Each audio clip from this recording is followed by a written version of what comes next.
Bonjour à tous, bienvenue sur Séoul Connect. Moi c'est Bart et je suis votre hôte pour ce podcast. Séoul Connect, c'est un podcast sur le business et l'entrepreneuriat en Corée. Nous rencontrons des entrepreneurs et des expatriés français ou francophones qui travaillent en Corée, notamment à Séoul, pour en savoir un peu plus sur leur parcours professionnel, leur expérience personnelle, leurs succès, leurs échecs, leurs impressions et leurs attentes au pays du matin calme. Allez, c'est parti!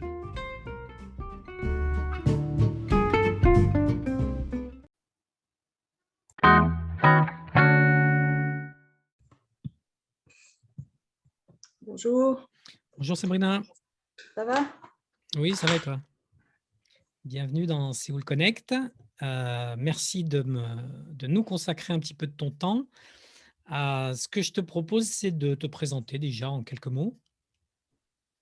Oui, bien sûr, merci déjà de l'invitation.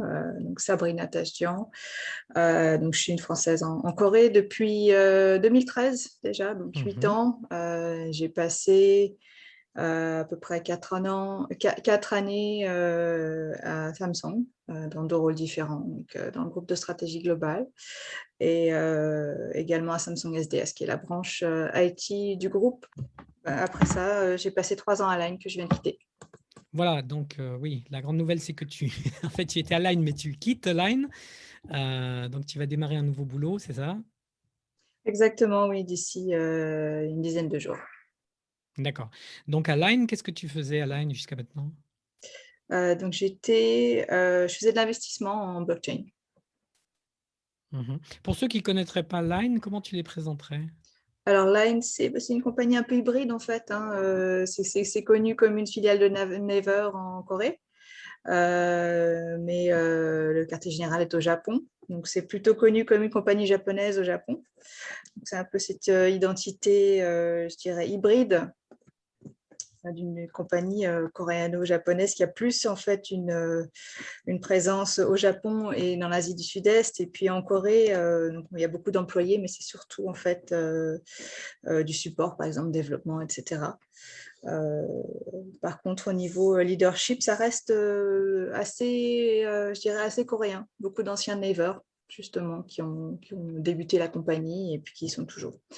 Voilà, après, je dirais, développement plus récent, c'est que Line a fusionné avec Yahoo Japan.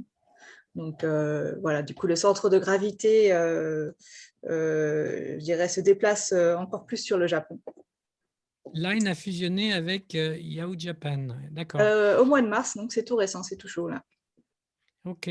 Ce qu'il faut savoir, parce que moi enfin, je suis toujours d'ailleurs plus ou moins dans le secteur, c'est que Yahoo Japan est assez gros, hein. Yahoo Japan, c'est une des plus grosses filiales Yahoo hors US. Oui, alors je Contredit. crois même que la maison mère, justement, n'est plus vraiment connectée à Yahoo Japan, hein, ça avait été racheté par SoftBank. Ah oui, oui, Et c'est ça. donc, en fait, c'était un peu une transaction entre SoftBank et Naver. Voilà, d'accord. Ok. Donc Line devient de plus en plus japonais dans la structure financière, juridique, peut-être? Voilà, oui, donc ça a été une fusion, je dirais 50-50 entre les deux entités. C'est vrai qu'on on a toujours beaucoup d'employés en Corée, mais du coup, le quartier général au Japon devient encore plus, je dirais, encore plus grand, puisqu'on on intègre toutes les équipes de Yahoo également. D'accord. Donc Line, ensuite, c'est aussi des investissements. Donc c'est dans cette branche-là que tu travaillais. Est-ce qu'il y a différentes industries, différents verticaux d'investissement? Ouais, plusieurs équipes d'investissement à Line. Moi, je faisais partie de celles qui étaient 100% focalisées sur le blockchain.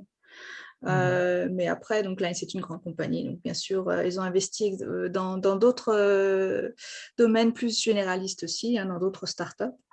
Mais moi, j'étais vraiment très spécialisée sur les startups en blockchain. D'accord. Et donc concrètement, ton travail, c'était quoi? C'était en fait du venture capital, corporate VC. D'accord. En fait, nous étions une petite équipe, donc j'ai pu voir un petit peu tous les détails du processus d'investissement. Alors, ça allait du deal sourcing parler aux startups, donc aux fondateurs, évaluer les opportunités d'investissement, créer un cas, pitcher à notre comité d'investissement, puis faire toute l'exécution derrière, coordonner tout ce qui est l'aspect légal, l'aspect compliance, etc. Et puis ensuite, une fois que l'investissement est fait, eh bien, il y a du monitoring. Et puis, il faut voir aussi faire le suivi en cas de sortie. Ok. Et quel niveau d'investissement? Plutôt du seed, plutôt des séries A, séries B C'était plutôt de l'early stage. Ouais, Donc, d'accord. seed, séries A, on a fait du token aussi. Tu avais des tickets, par exemple? Tu avais des montants types que tu investissais dans des Oui, startups? donc ça reste plus ou moins dans le ticket du seed, donc c'est dans quelques centaines de milliers de dollars. D'accord. Donc toi, tu avais ton portefeuille, c'est ça, de startups que tu suivais? Voilà. Un peu dans le monde entier? Oui, c'était global, hein. C'était, je dirais, il y avait des compagnies coréennes, mais aussi des compagnies à l'étranger. Et donc moi, étant donc la seule personne étrangère de l'équipe, c'est vrai que je sourçais plus des deals à l'étranger. D'accord. Et tu as trouvé ce boulot parce que tu étais déjà dans la blockchain ou pas du tout c'était Non, Samsung non, avant? non, j'ai transitionné, j'étais à Samsung avant et j'allais te dire, j'étais à santé digitale. Donc c'était assez différent. Mais c'est vrai que j'ai rejoint Line, en fait, au départ, c'était pour un poste en business development. Et donc, je faisais du BD à Samsung. Et donc, ça s'est fait de façon assez, je dirais, assez ad hoc, puisque j'ai rejoint, en fait, Line. Puis, du coup, mon affectation a un petit peu changé. Et puis, j'étais très intéressée par l'investissement. Donc, quand l'opportunité s'est présentée, j'ai sauté dessus. Donc, voilà. D'accord, donc c'était pas le job de départ. Oui, mais de toute façon, Ouais, c'était il y a 3 ans que j'ai rejoint la compagnie. Il y a ouais, 3 ans, il y avait très peu de personnes qui avaient vraiment un background en blockchain, encore moins en oui. investissement en blockchain. Donc, du coup, ça crée une certaine opportunité pour quelqu'un qui n'avait pas forcément... Enfin, j'avais un intérêt. J'avais regardé déjà les applications de blockchain sur la santé digitale, justement, quand j'étais à Samsung. Et donc, ça m'avait intriguée. C'était plutôt le côté technologique qui m'intriguait plutôt que le côté crypto. D'habitude, c'est plutôt l'inverse. C'est plutôt les gens qui commencent à s'intéresser à la crypto et puis qui, derrière, commencent à essayer de comprendre blockchain. Mais dans mon cas, j'avais plus fait une étude côté technologique et qu'est-ce qu'on peut faire avec. Et donc, c'était un peu sur mon radar à l'époque. Et donc, pour ma prochaine transition, je pensais soit rester dans l'intelligence artificielle, qui était le domaine où j'étais avant, ou alors passer en blockchain, où je voyais qu'il y avait quand même beaucoup d'activités. C'était en 2018, donc c'était fin 2017-2018. Donc, c'était je dirais, la première vague d'explosion de la blockchain.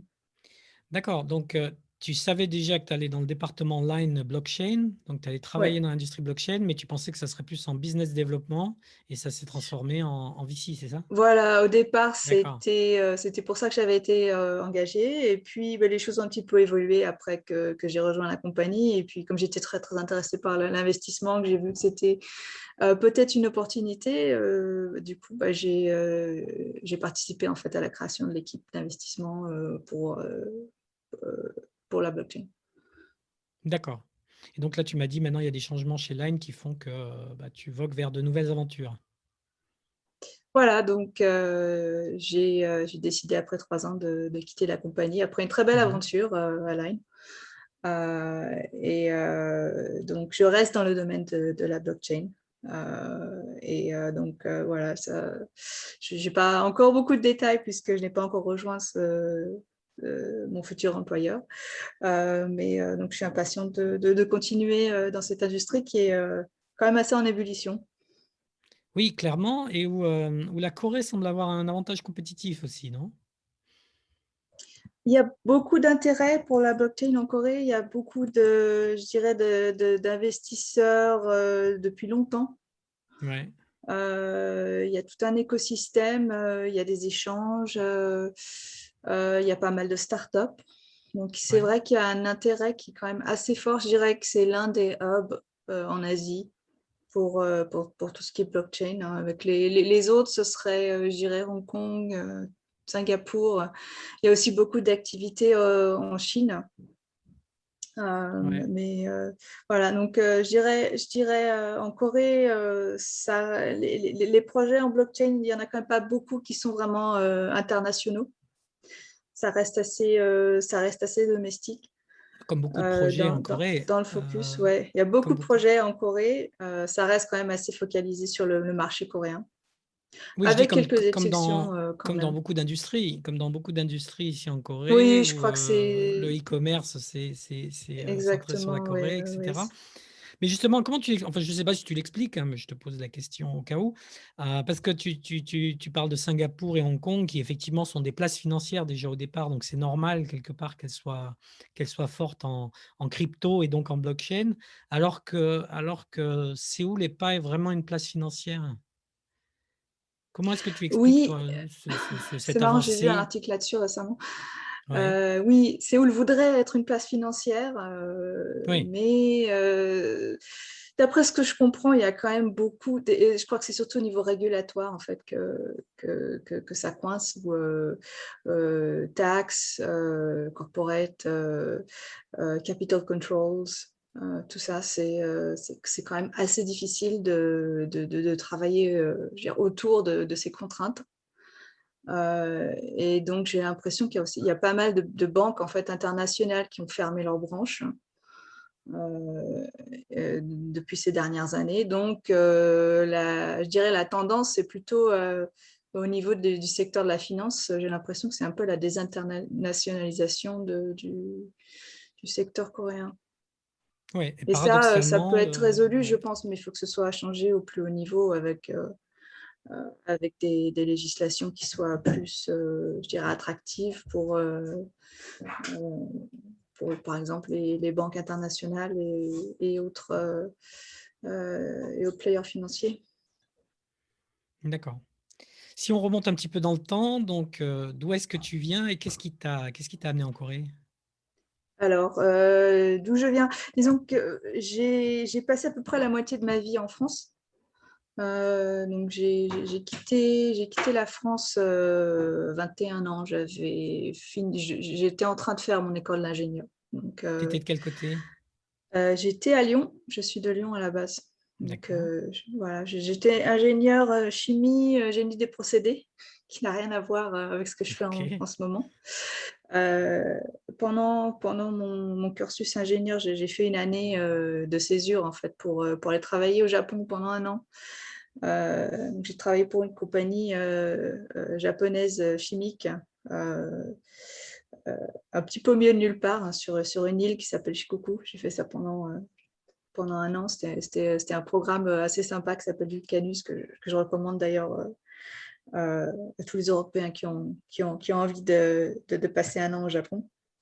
Donc c'est du travail, ou c'est un stage ou c'est C'était des un études? stage, ouais. C'était un stage. Un stage. Le programme d'un an, c'était 4 mois de japonais intensif et puis 8 mois de stage en entreprise dans D'accord. le domaine où l'étudiant vient de finir ses études.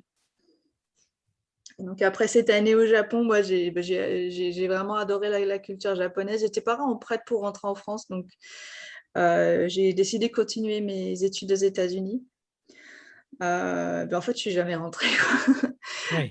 J'ai atterri en Caroline du Nord j'allais faire un double master, en fait, finir mon école d'ingénieur et en même temps récupérer un master. Et puis, ça s'est transformé en doctorat. Donc, 5 ans en Caroline du Nord. Après, j'ai fait un postdoc sur New York. En fait, j'ai fait de la génomique pour, euh, pour le doctorat et le postdoc. Donc, je suis passée plus au niveau de la biotech. C'est quoi de la génomique, Euh, pardon? Alors, c'est l'étude des gènes au niveau du génome entier. Donc, c'est très, euh, je dirais, c'est très data intensive. Et ça peut s'appliquer à je dirais, tout organisme vivant. Donc, moi, j'étais sur des organismes assez, je dirais, exotiques qui s'appelaient les extrémophiles, qui vivent dans des conditions extrêmes, comme leur nom l'indique. Et puis le postdoc, c'était en génomique, mais appliqué au cancer du poumon, donc un petit peu différent. Voilà. Après, j'ai passé encore quelques années aux États-Unis à travailler. Je travaillais pour une boîte japonaise, j'ai travaillé dans un hôpital. Et puis j'ai voulu changer de carrière. En fait, je suis passée de scientifique à plutôt côté business. Et pour manager cette transition, en fait, j'ai fait un MBA à l'université de New York. Et c'est à ce moment-là que j'ai été recrutée par Samsung. Et donc, en 2013, c'était ma transition avec un retour sur l'Asie. Alors, qu'est-ce qui te pousse à quitter le génome pour aller faire du business?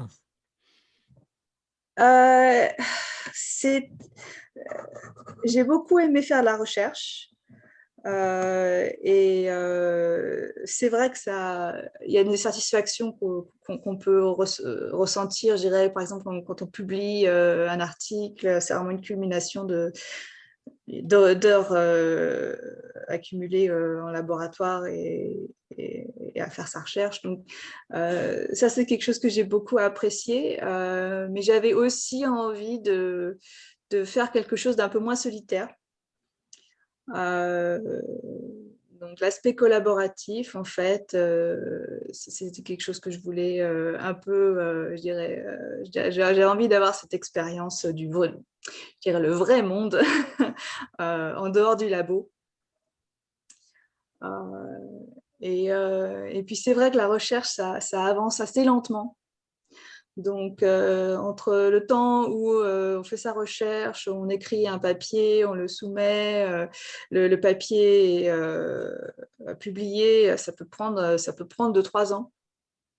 Et donc, je me suis rendu compte qu'en fait, en prenant de l'âge, j'avais de moins en moins de patience pour ce genre de choses. Et j'avais envie d'avoir des résultats plus immédiats. Et voilà. Donc, c'était un mélange de curiosité, d'avoir envie de comprendre un petit peu le monde de l'entreprise. Mais pour moi, c'était toujours avec un aspect, je veux faire quelque chose en rapport avec l'innovation et la technologie. Donc, ça reste, je dirais, ça reste un peu centré autour de l'apprentissage parce que la technologie, justement, c'est toujours en mouvement. D'accord. Donc, tu fais ton MBA où ça? C'était à l'université de New York, NYU Stern. D'accord. Et donc, Samsung vient t'embaucher directement sur le campus? Voilà, donc pour leur programme GSG, Global Strategy Group, ils recrutent sur une quinzaine de programmes de MBA dans le monde. Oui, c'est ce qu'a fait Nicolas Jacquet aussi, c'est ça? Non, je ne crois pas qu'il était à GSG, lui. Il me semble qu'il Mais il a a fait le même travaillé à programme. Samsung, Ouais, mais ouais. je ne Parce qu'ils pense sont pas qu'il venus le soit chercher passé par aussi aux cette équipe-là. États-Unis. Ils sont venus le chercher aussi aux États-Unis, à Atlanta. Enfin, je ne sais pas si c'est exactement le même programme, mais c'est un petit peu similaire dans ce qu'il nous a raconté dans l'épisode qu'on a fait avec lui. D'accord, donc toi, ils viennent te chercher, tu déménages sur Swan aussi, c'est ça? Non, donc GSG, le bureau est à Gangnam, donc c'est très proche de la station en D'accord. fait. Voilà, donc ça c'est en général, c'est un contrat de 2 ans. Et puis avec l'idée donc après 2 ans à GSG où on fait plus je dirais des projets consulting en interne. Après 1 ou 2 ans, l'idée c'est soit de trouver un placement dans une des compagnies du groupe Samsung. Et normalement, c'est prédéterminé à l'avance quelle est la compagnie qui vous sponsorise justement et où vous allez vous retrouver. Mais le rôle en lui-même ou l'équipe en elle-même n'est pas déterminée. Donc en fait, il faut 1 an ou 2 pour plus ou moins trouver le placement. Et voilà, donc suite à GSG, on est placé en tant que manager dans une autre équipe plus coréenne, je dirais, parce que GSG, c'est vraiment une bulle avec des expats qui viennent tous de finir leur MBA, en gros. Ouais, c'est la phase de transition. C'est une phase d'acclimatation, je dirais. Voilà, ouais. Mais si je peux revenir en arrière, parce que donc tu étais à New York avec un MBA, un doctorat, tu as dû avoir plusieurs propositions. Tu aurais pu aller au Japon, par exemple, tu aurais pu rester aux États-Unis. Qu'est-ce qui t'a fait choisir la Corée? Alors, la Corée, j'y étais déjà allée en fait. Donc, je savais que Séoul, c'était une ville qui me plaisait. Je suis très fan de grandes villes. Donc, Tokyo, New York, Séoul, je dirais que ce sont mes trois villes préférées. Ce qui me plaisait beaucoup à Séoul, la première fois que j'y suis allée, surtout, ça devait être en 2009, 2010, c'était l'énergie qu'il y avait. Le fait qu'il y ait beaucoup de choses en construction, la croissance qui était encore assez forte à l'époque, un certain optimisme. C'est quelque chose que j'avais pas vraiment eu l'expérience de voir ni en Europe, ni au Japon, ni aux États-Unis. En fait, dans le monde, je dirais, industrialisé depuis plus longtemps, il y avait moins de dynamisme, j'ai trouvé. Donc ça, c'était un point que j'ai trouvé assez attractif de la Corée. Je dirais peut-être pas aussi extrême que la Chine au niveau croissance, mais je trouvais que c'était un bon trade-off en fait, entre c'est une croissance, mais c'est quand même un endroit qui m'a l'air confortable pour un expat et où je me sens assez en sécurité. Donc voilà, c'était l'idée. Le Japon, oui, j'aurais pas dit non pour y retourner. Bon, c'était aussi un petit peu en fonction de l'opportunité. Les États-Unis, après 10 ans, 10-11 ans, j'avais envie de voir autre chose. Oui, Voilà. d'accord. J'étais prête à une nouvelle aventure, comme on dit. D'accord. Et donc justement, est-ce que ça a répondu à tes attentes? Est-ce que ce que tu as découvert de Séoul, c'était ce que tu imaginais?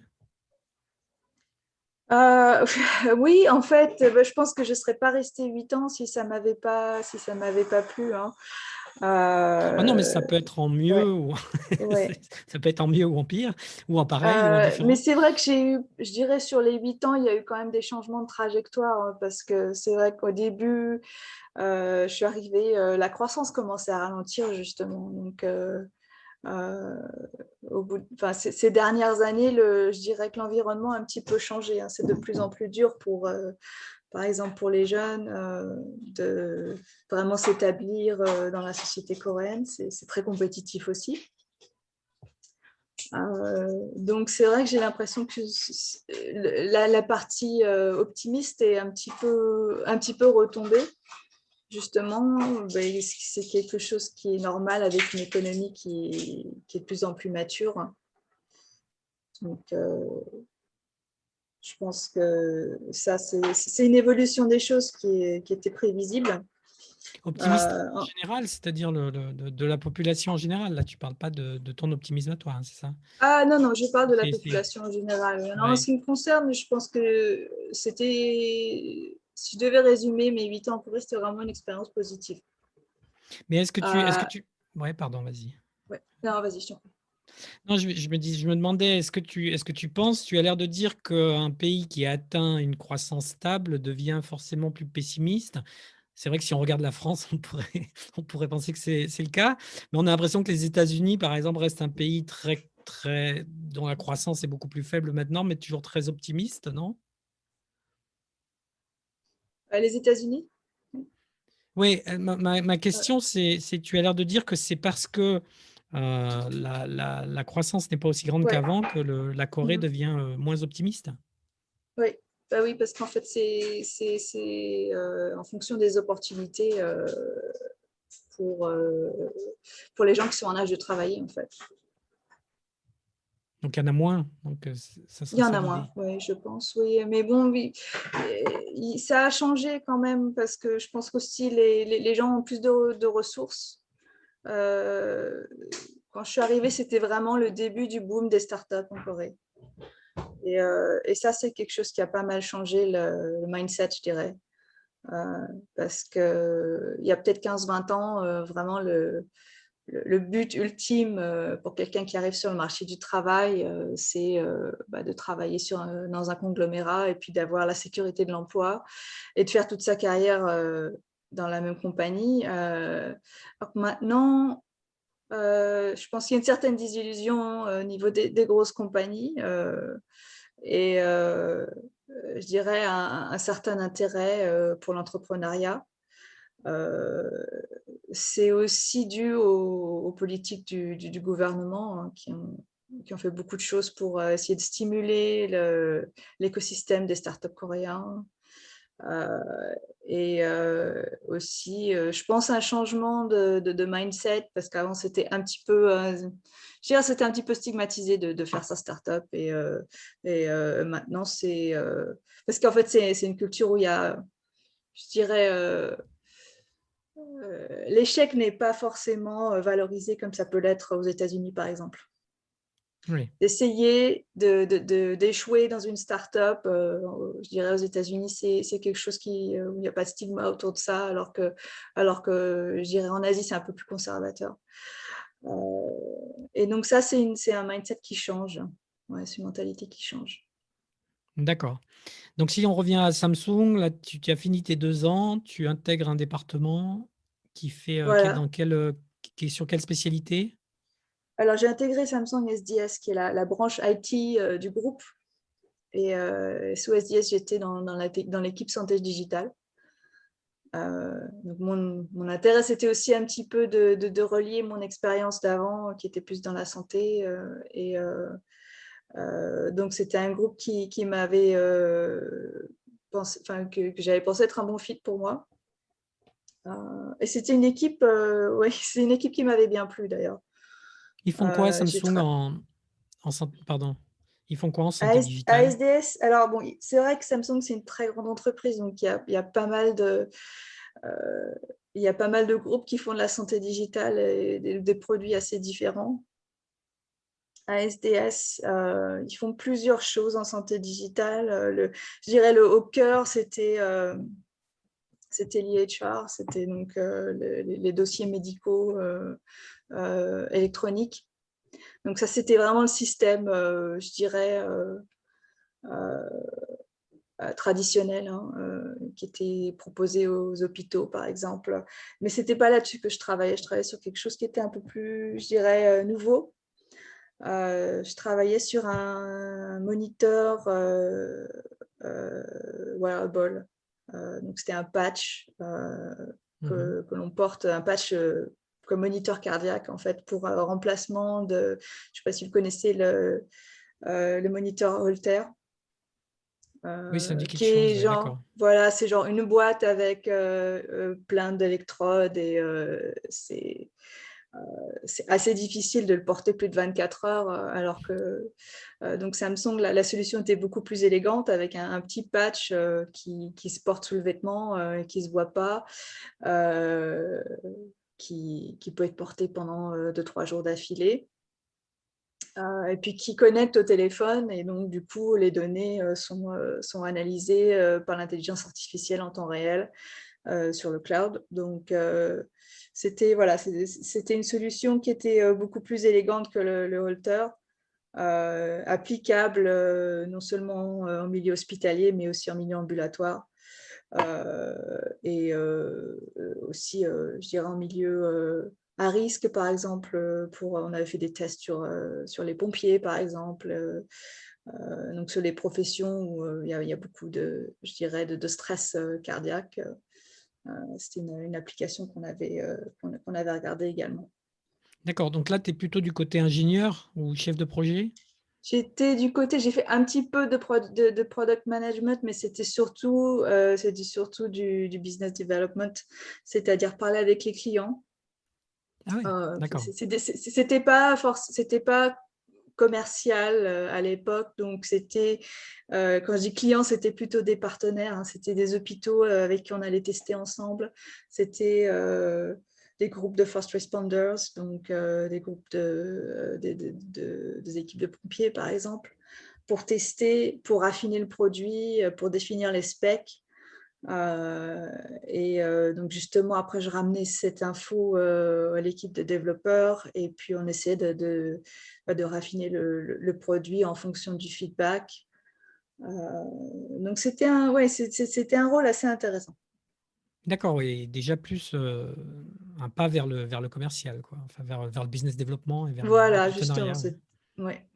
D'accord. En même temps, tu apprends le coréen ou pas? Oui, ça fait quelques années déjà. C'est un peu on and off Voilà, c'est ce que je veux dire. mes efforts de... Est-ce que tu t'es inscrite en même temps à une université ou je ne sais pas, où tu as pris des cours du soir, ou est-ce que Samsung vous forme? Enfin, comment est-ce que ça s'est passé pour toi? J'ai fait un petit peu de tout. En fait, avant de rejoindre Samsung, j'avais fait à peu près 3 mois en institut linguistique Mhm. à Séoul. C'était avant mon MBA, en fait. C'était un peu une façon pour moi aussi de tester la vie à Séoul. Et puis, j'avais un petit peu de temps avant de commencer le MBA. Je me suis dit, faisons quelque chose de productif. Ah, c'est pour ça que tu connaissais déjà Séoul, C'est ouais, pour alors, ça que je d'accord, connaissais déjà oui, un petit d'accord. peu. Et donc, j'avais passé un bon moment, 3 mois ici à étudier. Et puis, pendant le MBA, je savais que j'allais rejoindre Samsung. Donc, j'ai fait aussi un échange avec l'université Yonsei. Et donc, pendant ce temps-là, bon, le programme est en anglais, mais pendant ce temps-là aussi, j'ai pris des cours à côté. Donc, je suis arrivée, j'étais déjà au niveau un petit peu intermédiaire. Et puis, j'ai continué. Donc, j'ai donné des cours. C'était à peu près 1 heure par jour avant de commencer le travail le matin. Et puis, une fois que je suis passée à SDS, où on avait quelques crédits aussi pour prendre des cours en plus. Bon, après, c'est difficile hein, quand on est vraiment full-time de vraiment, je dirais, étudier de façon soutenue. Mais une fois qu'on arrive, je dirais, à un certain niveau, après, on arrive plus ou moins à apprendre un peu dans le contexte. Et donc, bon, là, en ce moment, j'ai pris je continue à prendre un cours ici ou là. Ça reste surtout en ligne avec Covid. Mais bon, ça permet de pratiquer un petit peu. Oui, puis on n'est pas dans la même logique. Quand on est expat pour une certaine durée, de toute façon, c'est pas comme un étudiant qui vient 6 mois et qui doit faire le maximum en 6 mois. Là, on est plus dans une logique de progression croissante. Oui, alors après, il y a je dirais, il y a plusieurs mentalités pour les expats qui arrivent en Corée. Il y en a qui se disent, bon, je vais Ouais. être là juste pour 2 ans, donc je ne vais pas me fatiguer, c'est pas la peine d'apprendre une langue qui est quand même pas super facile quand on vient d'un background de langue européenne. Et pas pareil Et partout. ouais. Et moi, ma mentalité, c'était plutôt bon, je ne sais pas combien de temps je vais être ici. Je considère que c'est ma nouvelle maison. Donc, j'ai envie le plus possible de ne pas avoir de barrière de la langue. Donc, voilà, c'est pour ça que j'ai fait plus d'efforts. Et puis, à la base, j'aime bien aussi apprendre des langues. J'avais le background en japonais qui m'a beaucoup aidé d'ailleurs à démarrer parce qu'il y a quand même beaucoup de similarités avec la grammaire japonaise et puis pas mal de mots qui sont assez proches. Donc moi, j'ai trouvé ça plutôt sympa. Après, pour arriver à un niveau vraiment, vraiment satisfaisant, je crois que c'est quelque chose qui demande beaucoup, beaucoup d'efforts. Donc, Ouais. je Et est-ce que comprends ça qu'il y en ait beaucoup qui n'essaient pas. qui n'essaie pas ou qui abandonne, Mhm. est-ce que ça te sert au travail ou est-ce que tu pourrais t'en passer dans ton cas? Ça m'a pas mal servi au travail. Surtout, je dirais surtout à Line parce qu'il y avait plus d'emails et de meetings en coréen. Ah oui. Et moins Après, d'étrangers, j'imagine aussi, chez Line. oui, moins d'étrangers. Ouais, j'étais la Ouais. seule juste sur le floor, je crois même dans le building, pratiquement à être étrangère. Donc, euh, dans la mesure du possible, j'interviens en anglais parce que c'est juste plus efficace pour moi et la plupart de mes collègues comprenaient l'anglais. Mais avec toutes les équipes de soutien, logistique, etc., c'était plutôt en coréen et c'était pour des échanges qui n'étaient pas super compliqués, donc ça allait. Mais pour les choses plus cruciales, en général, je préfère écrire et parler en anglais. Après, parfois, les réponses viennent en coréen et donc voilà, c'est bien de comprendre au moins.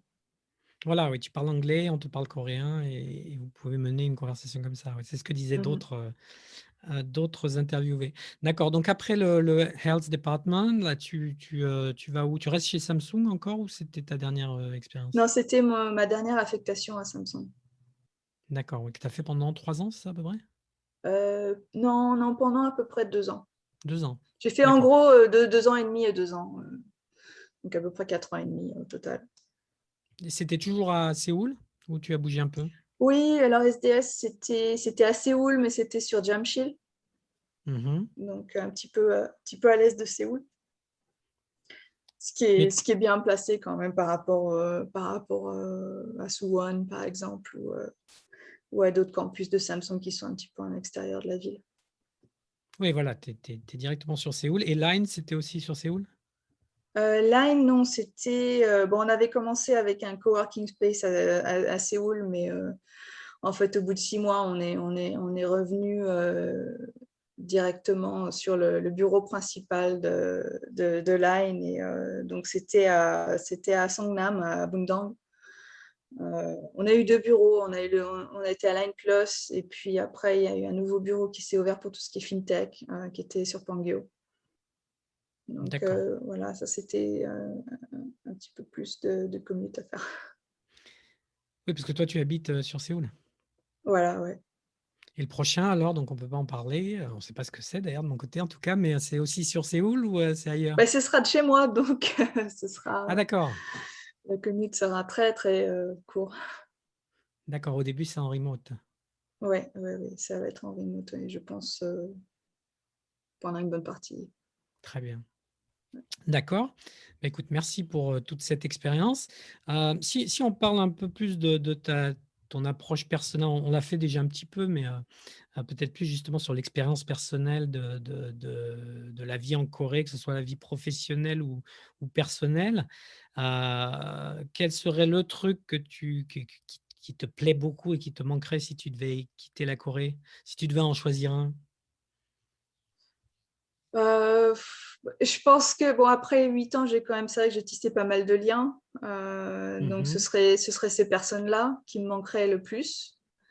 Et puis, au niveau du mode de vie, il y a quand même des choses qui, je pense, vont manquer parce qu'il y a tellement de convenience en ce qui concerne les services. On peut tout avoir très rapidement. L'e-commerce est super. Une fois qu'on est setup en Corée, en fait, c'est très, très confortable. La sécurité, c'est quelque chose qui est très important, surtout quand on est une femme. Et je dirais la Corée et le Japon, je pense que c'est les 2 pays où on se sent le moins, je dirais, menacé. Parce Mhm. que c'est vrai qu'en France, il faut toujours regarder, il faut toujours surveiller ses affaires, son sac. Aux États-Unis, bon, je dirais, il y a un petit peu moins d'agressions de tous les jours, mais il y a beaucoup je dirais, de plus gros problèmes avec les armes à feu, etc. Ça arrive parfois justement d'entendre un coup de feu quand on est en ville et ça surprend beaucoup au début. Donc ça, c'est un aspect, je dirais que la sécurité, c'est quelque chose qui est important. Et voilà, la sécurité et puis tout ce qui est convenience. D'accord. Et à l'inverse, un truc qui vraiment t'agace et te donne parfois envie de fuir le pays? Euh, Bonne question. Mais je sais pas. C'est vrai que bon, en tant qu'expat, toujours, il y a toujours des choses dont les gens se plaignent, mais euh, je pense que ce qui est le plus difficile dans la vie quotidienne, c'est parfois justement d'avoir encore la barrière de la langue sur certaines choses.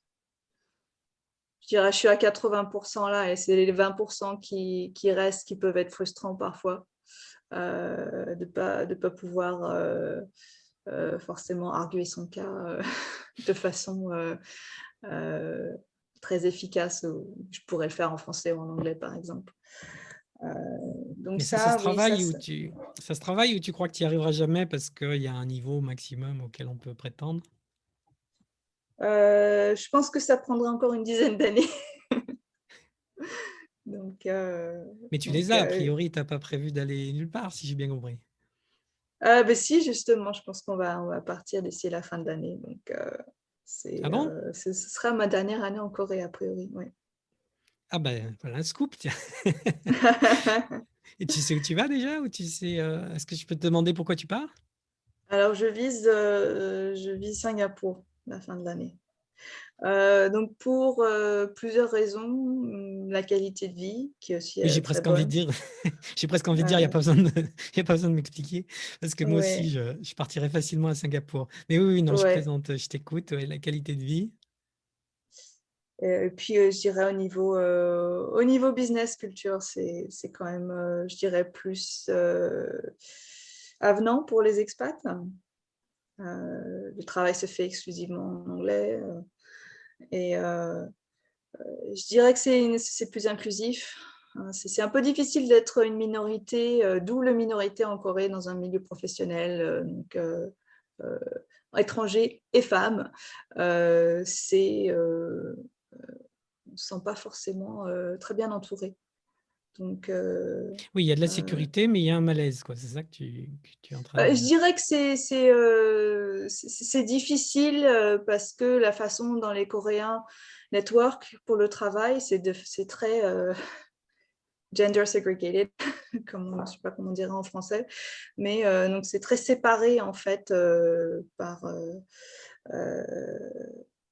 entre les hommes et les femmes. En fait, c'est surtout les hommes qui network et puis les femmes qui rentrent chez elles. Donc, ça se fait autour de la boisson, de la cigarette, beaucoup. Donc, c'est pas forcément, je dirais, une culture super saine à ce niveau-là. Et puis, ça se fait aussi dans des établissements qui ne sont pas forcément recommandables, comme je pense que tu le sais. Donc, voilà, tout ça, ça a tendance à vraiment exclure, je dirais, les femmes du networking. D'accord. Et donc, c'est quelque chose que oui, j'ai ressenti plusieurs fois pendant mon expérience ici. Après, moi, j'ai essayé de faire de créer justement des opportunités pour networker à ma façon, qui ont été appréciées, je pense, et de façon inclusive, où j'ai invité des hommes, des femmes, etc. Donc, j'ai essayé d'un petit peu amener ma touche occidentale au networking. D'accord. Pour Mais c'est compenser. marrant. Et il faut faire beaucoup d'efforts pour compenser. Il faut faire beaucoup d'efforts pour compenser ouais, Ces la opportunités qu'on n'a pas de situation. networker que les hommes ont. Oui, d'accord. Mais tu as quand même des possibilités. Il y a par exemple la chambre de commerce, la French Tech, Bien dont sûr, mais tu es ça, au c'est sur board le d'ailleurs, modèle etc. occidental, c'est pas sur le modèle on va boire un coup et puis après on va aller au room salon et puis après on va aller etc. Ouais, Voilà. mais est-ce que ça suffit pas, le modèle occidental? Est-ce qu'on ne peut pas se cantonner au modèle Alors bien occidental en sûr, tant c'est qu'expat? très important d'avoir ce genre d'opportunité. Et d'ailleurs, j'ai pas mal utilisé ces réseaux-là. Mhm. Mais ça reste assez centré sur les expats. Oui, oui, oui, forcément. D'accord. Et c'est marrant que tu mentionnes Singapour parce que quand tu parlais de sécurité de Japon, de Corée, effectivement, moi j'avais à l'esprit Singapour, qui est aussi un pays où la Également, oui, sécurité également, est oui. extraordinaire, où l'économie aussi est développée, etc., et où effectivement ça parle anglais. Donc, est-ce que je peux comprendre que ton prochain boulot, là, c'est ton étape pour l'expatriation vers Singapour, ou Oui, pas? entre autres, oui, oui, oui. C'est un travail que je peux faire un peu de n'importe quel pays d'Asie, donc j'ai la flexibilité de bouger avec si je veux. D'accord. Donc oui, à terme, ça sera Singapour, ça c'est quasiment sûr. Je dirais Enfin, il faut encore voir les détails pour le visa, donc c'est pas 100% sûr, mais c'est le plan en tout cas. Là, tu es sur quel visa? Ici, je suis sur un F5, donc c'est comme une carte verte, c'est une résidence Oui, oui, permanente. oui. Le visa de résidence permanente, oui, qui est plus difficile à obtenir, je crois, à Singapour. Oui, j'ai pas encore regardé parce que je sais que de toute façon, j'ai pas droit la première année, mais oui, je pense que ça prend quelques années pour l'avoir. Mais le F5 n'a pas été forcément très facile à obtenir non plus. Hein. Oui, c'est peut-être pas facile non plus, oui, effectivement. Mais, Ouais, en Corée, c'est de plus en plus j'ai- difficile d'ailleurs. à Singapour aussi, par contre, là, pour le coup, C'est vrai, c'était oui, assez mais je crois que ouvert. c'est un peu la tendance hein, avec Covid, Ils beaucoup de ont, pays qui se referment un peu sur eux. Il n'y a pas vraiment de pays qui a eu vraiment tendance à ouvrir ses frontières ouais, depuis l'année ouais, mais dernière. À la différence près que Singapour a déjà énormément d'étrangers en pourcentage de la population C'est et est vrai. un petit territoire limité. Donc, ils ont quand même plus de raisons, j'ai envie de dire, entre guillemets, que des pays comme la France ou comme la Corée, hein, de limiter l'immigration parce que leur espace est quand même limité. Ils ont déjà une grosse proportion d'étrangers. Oui. Donc, c'est ce que j'ai cru comprendre. Mais Et d'accord, je c'est dirais que intéressant. même avec les restrictions depuis Covid, ça reste l'un des meilleurs pays pour les expats, je pense. Je suis carrément d'accord. Mais bon, c'est pas le sujet.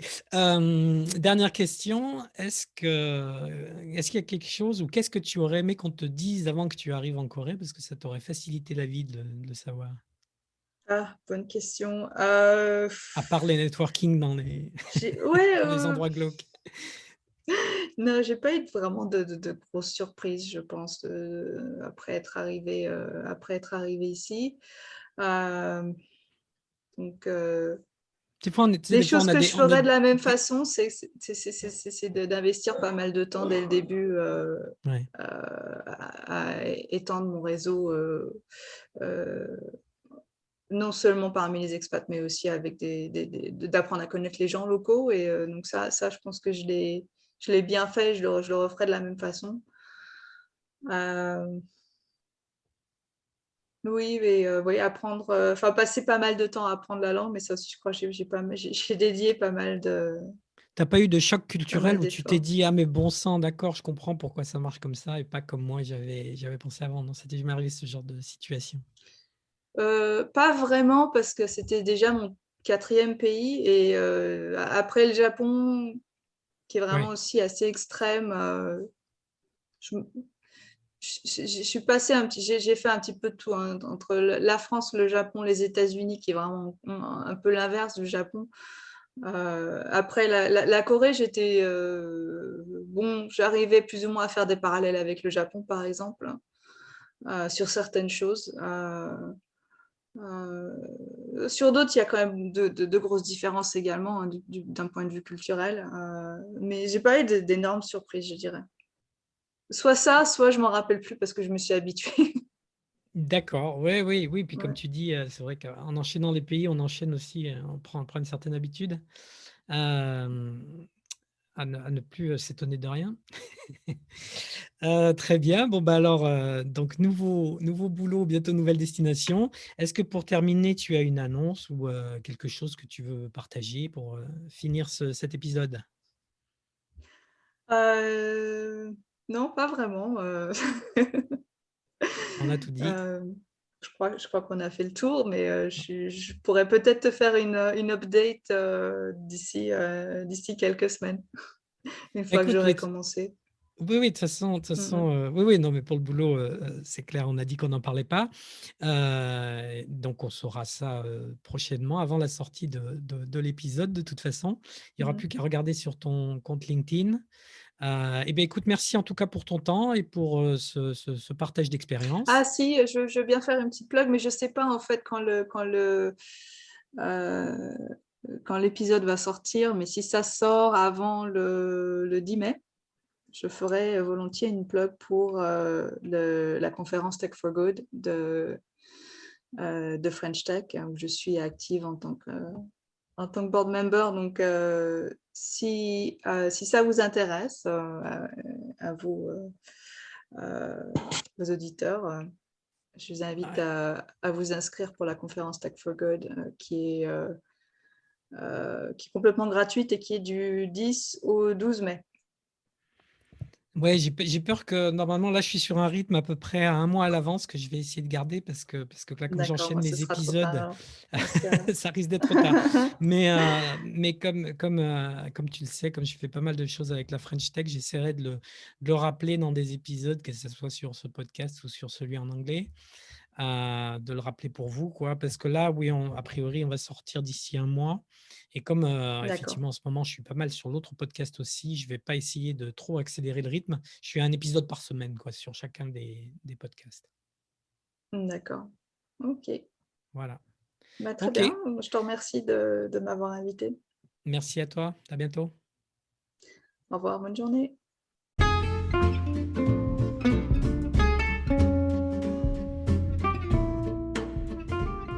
Merci d'avoir écouté cet épisode jusqu'au bout. S'il vous a plu, je vous invite à le partager avec vos amis ou collègues et à vous abonner sur votre plateforme de podcast préférée. Apple Podcast, Google Podcast, Podcast Addict, Spotify, etc. Vous pouvez aussi nous laisser une note 5 étoiles sur Apple Podcast, même si vous n'écoutez pas le podcast sur cette plateforme. Cela nous permettra de remonter dans les classements. Et rejoignez-nous sur Facebook pour discuter sur l'épisode et le commenter. Vous nous trouverez sur Facebook en tapant Séoul Connect dans la barre de recherche. À très bientôt.